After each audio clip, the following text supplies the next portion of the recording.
Assalamualaikum warahmatullahi wabarakatuh. Perkenalkan, nama saya Maharani Pancayunda Jaya dari kelas 12 Teknik Pemesinan 1 SMK Negeri Nusa Wungu. Pada kesempatan kali ini saya akan mempresentasikan tentang peradaban Yunani.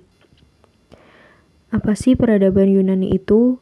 Peradaban Yunani merupakan sebuah peradaban yang sangat maju di berbagai bidang kehidupannya. Awal terbentuknya bangsa ini berasal dari suku-suku yang berimigrasi yang datang secara berkala ke daratan Yunani. Kemajuan peradaban Yunani yang paling menonjol adalah dari segi ilmu pengetahuan.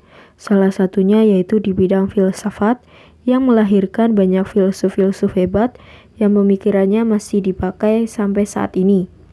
Antara lain Aristoteles, Plato, dan Socrates.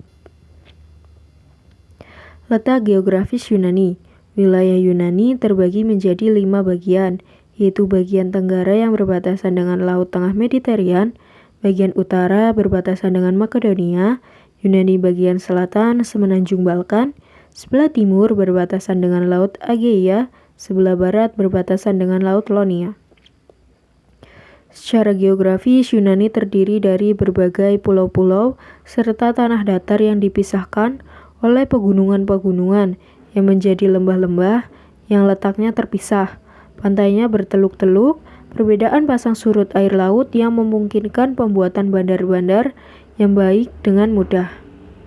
Kepulauan Aegeis terdiri atas beribu-ribu pulau-pulau kecil yang berdekatan letaknya, sehingga seolah-olah merupakan sebuah jembatan alam yang menghubungkan daratan Yunani dengan Asia Barat. Keadaan iklim Yunani terbagi atas 2 iklim, yaitu musim panas yang terik dan lama serta kering, dan musim dingin yang sejuk, singkat, dan banyak turun hujan. Asal-usul dan kondisi masyarakat Yunani. Peradaban Pulau Kreta dimulai dari 2000 sampai 1450 sebelum Masehi. Pulau Kreta yang disebut dengan peradaban Minos atau Minoa ini diambil dari seorang raja yang pernah berkuasa, yaitu Raja Minos. Bukti peradaban Pulau Kreta telah mempunyai sebuah istana yang letaknya di tengah kota Knossos yang merupakan negara maritim dan bangsa pertama yang memiliki kekuasaan atas laut. Peninggalan peradaban Pulau Kreta yaitu berupa gerabah yang berwarna cerah, istana-istana yang meninggalkan bukti berupa fresko 42 atau lukisan dinding yang menggunakan warna-warna cerah yang terbuat dari arang, oker kuning, biji besi, dan mineral lain di atas batu gamping. Penduduk di sini mempunyai kebiasaan mengorbankan manusia. Korban manusia itu akan dipersembahkan kepada Minotaurus atau manusia berkepala banteng, dan yang menurut kepercayaan orang Minos. Peradaban ini hancur dikarenakan ada gempa yang terjadi di Pulau Thera. Peradaban Minos yang hancur membuat kota-kota di sebelah utara pulau ini menjadi semakin berkembang. Peradaban Micenas dimulai dari 1600 sampai 1400 sebelum Masehi. Jejak arkeologis peradaban bangsa Micenas berupa membuat tembikar, patung, lukisan, guci, dan topeng yang terbuat dari perunggu. Selain itu, peninggalan lain peradaban bangsa Micenas adalah jalan setapak menuju gerbang Micenas yang disebut Lion Gate atau pintu singa. Dan juga ditemukan beberapa perhiasan emas, intan, dan sejumlah mahkota. Saat ini temuan tersebut masih tersimpan rapi dalam Museum Arkeologi di Athena. Bangsa Micenas terkenal dengan upayanya dalam konstruksi pembangunan. Pada masa ini, bangsa Micenas banyak mendirikan bangunan berupa benteng dengan teknik yang lebih baik dari bangsa Minoa. Peradaban bangsa Micenas ditopang oleh aktivitas perdagangan. Bangsa Micenas menjalin hubungan dagang dengan Troya atau pusat perdagangan Asia Kecil dan Mesir.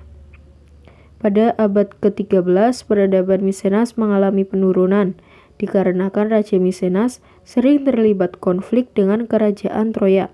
Konflik ini berujung pada peperangan yang dikenal dengan Perang Troya. Kepercayaan Yunani, dewa-dewi Yunani. Sejak peradaban awal sampai terbentuk kerajaan, masyarakat Yunani mempercayai mitologi bahwa dewa yang dikembangkan pada periode Misenas yang digambarkan berupa kekuatan utama dalam kehidupan masyarakat Yunani. Dewa-dewi ini digambarkan seperti manusia, tetapi memiliki kekuatan dan keindahan yang lebih dibandingkan dengan manusia dan akan hidup abadi. Sosok dewa ini digambarkan seperti layaknya kehidupan manusia, saling berpasangan, mempunyai sifat baik atau buruk, maupun jenis kelaminnya. Sebagai penghormatan kepada dewa-dewa, orang-orang Yunani tidak banyak membuat kuil-kuil peribadatan, namun membuat altar-altar peribadatan. Berikut ini dewa-dewi Olympus. Zeus adalah pemimpin atau raja para dewa, penguasa Olympus, dewa iklim, dewa petir, dan cuaca. Hera, istri Zeus, ratu para dewa, adalah dewi pelindung pernikahan, pengorbanan, dan kesetiaan. Poseidon adalah dewa laut, gempa bumi, dan bapak bangsa kuda.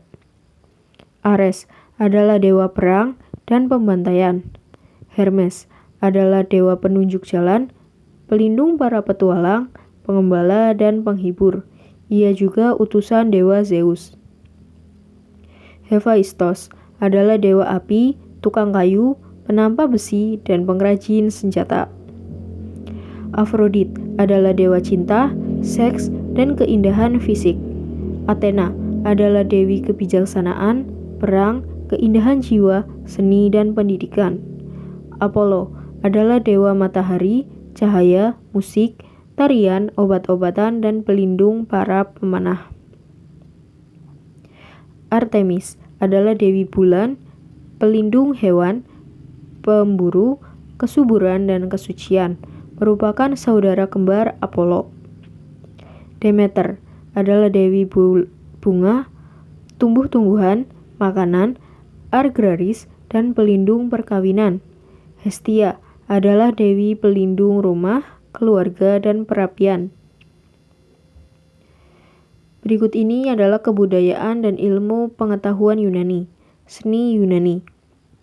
Kebudayaan dan ilmu pengetahuan ini sangat berkembang setelah peperangan melawan bangsa Persia. Perkembangan yang paling menonjol ditunjukkan oleh negara kota Athena, karena sistem pemerintahannya yang menjamin hak seseorang yang dijamin oleh negara, dan orang-orang Athena menaruh perhatian besar terhadap kemajuan seni, olahraga, dan ilmu pengetahuan, serta filsafat. Kebudayaan serta ilmu pengetahuan berkembang pesat terlebih di Athena, yang telah maju pesat di bidang kebudayaan dan sejarah. Dunia sulit sekali menemukan peradaban lain yang sebanding dengan Athena pada masa tersebut. Di Athena sendiri berkembang berbagai kebudayaan dan ilmu pengetahuan, di antaranya dalam bidang seni, yaitu pertama Homerus yang menceritakan perjuangan, antara lain Ilyas dan Odisea, cerita mengenai Peloponnesia War oleh Thucydides.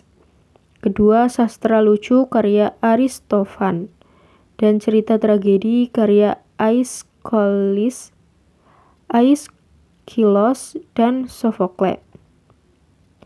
Pada bidang arsitektur, pertama, banyak bangunan kuil dewa Zeus yang terdapat di Gunung Olympus.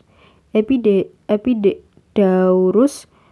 yang merupakan gedung kesenian, kuil Parthenon, dan kuil Erectum. Pembuatan makam lingkungan raja, pembuatan Akropolis yang terdapat seni pahat yang menjadi kebanggaan dari bangsa Yunani. Pembuatan tembikar, pahat batu marmer, perunggu, arca, serta pembuatan lukisan-lukisan yang menggunakan cat alami. Bidang ilmu pengetahuan. Pada bidang ini yang paling menonjol yaitu ilmu filsafat, yang berisi penalaran yang berbentuk metode yang masuk akal. Banyak tokoh-tokoh dari ilmu ini antara lain Socrates, Plato, dan Aristoteles.